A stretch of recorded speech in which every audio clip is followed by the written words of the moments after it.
They say history doesn't repeat itself, but it often rhymes.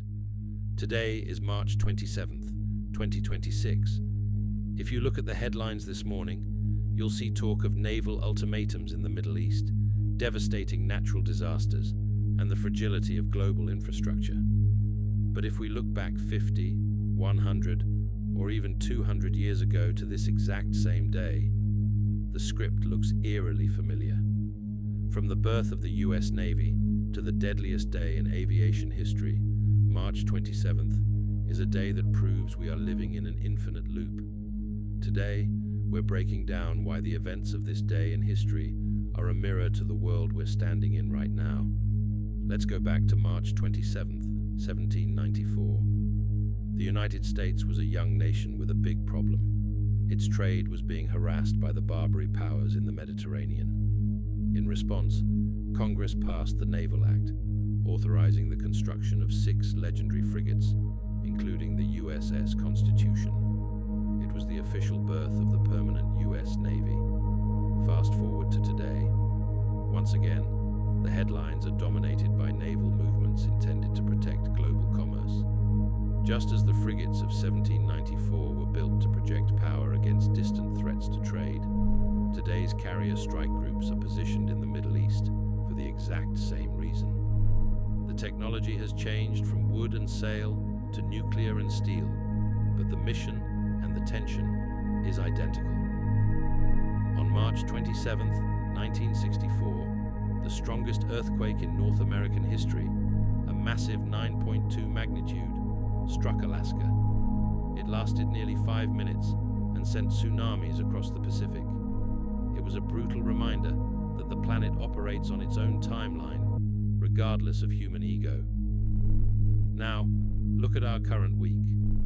As we deal with the record-shattering March heatwave of 2026, where temperatures in the southwest are hitting 41 degrees Celsius, 106 degrees Fahrenheit, in a season they shouldn't, we are reminded of that same vulnerability. Whether it's the tectonic plates of '64 or the heat dome of today, March 27th seems to be a recurring date for the Earth to remind us who is actually in charge. Perhaps the most tragic rhyme occurred on March 27th, 1977. In the Canary Islands, 2 Boeing 747s collided on a foggy runway in Tenerife, killing 583 people. It remains the deadliest accident in aviation history. The cause? A cocktail of heavy fog, communication breakdowns, and a pilot in a hurry. In 2026, we see this pattern in our digital infrastructure. This month's reports on the 2026 Strait of Hormuz Crisis and the accidental collision of military assets highlight the same terrifying truth. When systems become too large and the pressure to perform becomes too high, standard human error leads to catastrophic results. We haven't outgrown the tragedy of Tenerife, we've just moved it into new arenas. Politically, March 27th is a changing of the guard day. In 1958, Nikita Khrushchev became premier of the Soviet Union. In 1994, Silvio Berlusconi rose to power in Italy, changing European media and politics forever. Both men were disruptors who polarized their nations.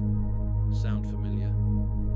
As we look at the current 2026 landscape, the death of Iran's supreme leader earlier this month and the subsequent power vacuum, we see the same cycle.